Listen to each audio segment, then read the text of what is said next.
90 సార్లైనా ఇలాంటి కాఫీ పని. ఏమండి, మీరు ఎప్పుడు అలాగే నవ్వుతూ ఉండాలి. అలాంటి నవ్వంటే నాకు చాలా ఇష్టం అండి.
ఏమమ్మా కమల, కవిత్వం కూడా రాస్తున్నావా?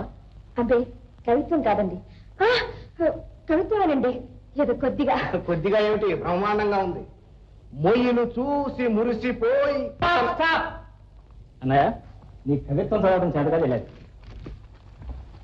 కమల, ఇవే చదువు ప్లీజ్.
కవితలోని సందేశం.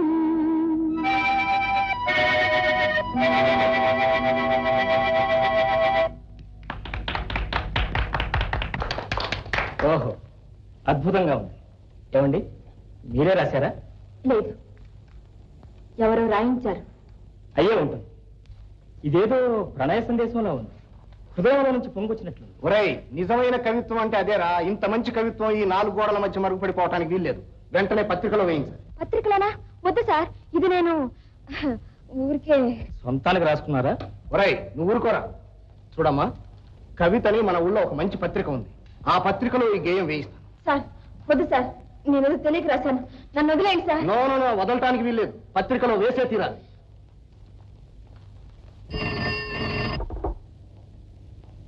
హలో, అరుణాదేవి గారు, నేను వాసుదేవరావుని మాట్లాడు. ఓ మీరా, నమస్కారం.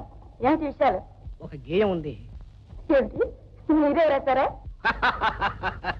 సెకండ్ వరల్డ్ వార్ లో చాలా మంది జనాన్ని చంపాను, కానీ నాకు ఏమాత్రం ప్రమాదం కలగలేదని మీకు హామీ ఇస్తున్నాను. పోనీ బ్రతికించారు. ఇంతకు ఆ గేయం రాసింది ఎవరు? ఓ నూతన రచయిత, సారీ రచయితులు రాసింది. సరే పంపించండి, 2-3 సంచుల తర్వాత చూద్దాం. అబ్బాయి అలా వీల్లేదండి, వచ్చే సంచికలోనే వేయాలి.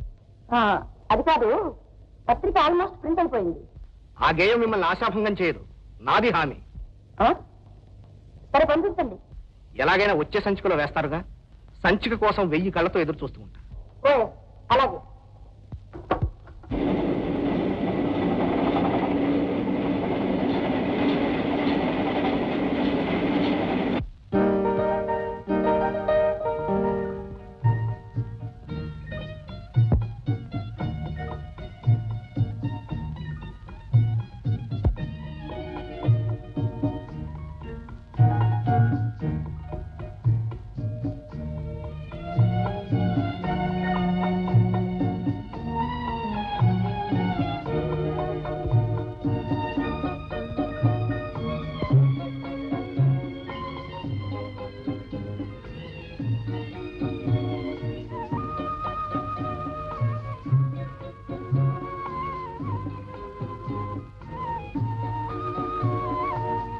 రాజాదిరాజ రాజమార్తాండ రాణి రాధాదేవి గారు వస్తున్నారు. బహుపరాక్ బహుపరాక్.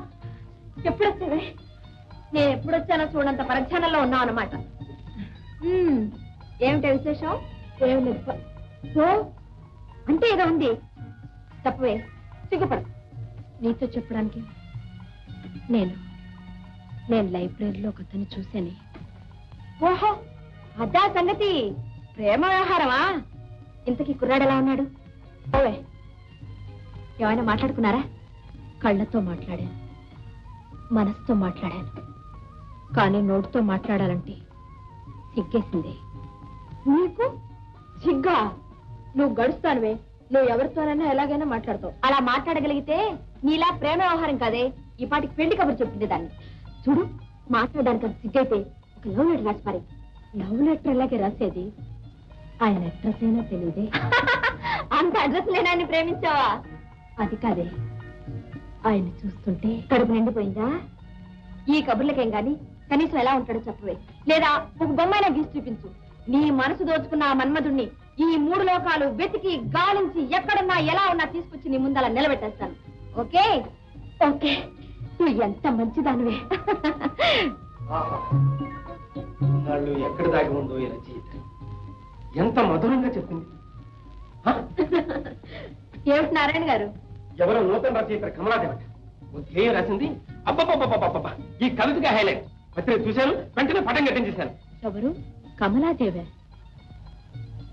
చెవే నువ్వేనా? ఎవరు? మీరా? ఆ గేయం రాసింది మీరా? ఆహా, నమస్కారం అండి. నమస్కారం. ఇంత చిన్న వయసులో ఎంత మధురమైన గేయం రాశారు. ఇన్నాళ్ళు ఎక్కడున్నట్టు, అసలు ఎందుకు రాయనట్టు? ఈయన మా ఇంట్లో అద్దెకుంటున్నారు. అవునండి, నా పేరు నారాయణ. నేను ఒక సాహిత్య ప్రియుణ్ణి. మీరు సాహిత్య ప్రియులా? అవునండి, తెలుగు సాహిత్యం అంటే పడి చేస్తాను. ఇదిగో చూడండి, ఆటోగ్రాఫ్ బుక్, మల్లాది రామకృష్ణ శాస్త్రి, శ్రీశ్రీ. ఇది నా విజిటింగ్ కార్డ్. ఇది తాళాల గుత్తి. కోటీశ్వరుడి దగ్గర మాత్రం ఉండవలసిన తాళాల గుత్తి, విజిటింగ్ కార్డు నా దగ్గర ఉన్నాయి. ఎందుకో తెలుసా అండి, నేను మూర్ఛరోగిని. ఏ నడివీధిలోనో మూర్ఛ వస్తే త్వరగా తేరుకునేందుకు తాళాల గుత్తి, అడ్రస్ తెలిసేందుకు విజిటింగ్ కార్డు. మనసులోని బాధని ఎంత తేలిగ్గా చెప్తున్నారు. బాధ మనసుది కానీ నోటిది కాదుగా. ఇందాక నుంచి నేనే మాట్లాడేస్తున్నాను. కాఫీ తీసుకుంటారా ప్లీజ్? వద్దండి. మీలాంటి గొప్ప రచయితలను చూశాను. ఈ రోజు నాకు చాలా మంచి రోజు. నారాయణ గారికి పుస్తకాలు ఉంటే చాలు, తిండి నిద్ర కూడా అక్కర్లేదు. వస్తానే. వస్తానండి. ఉంటానండి.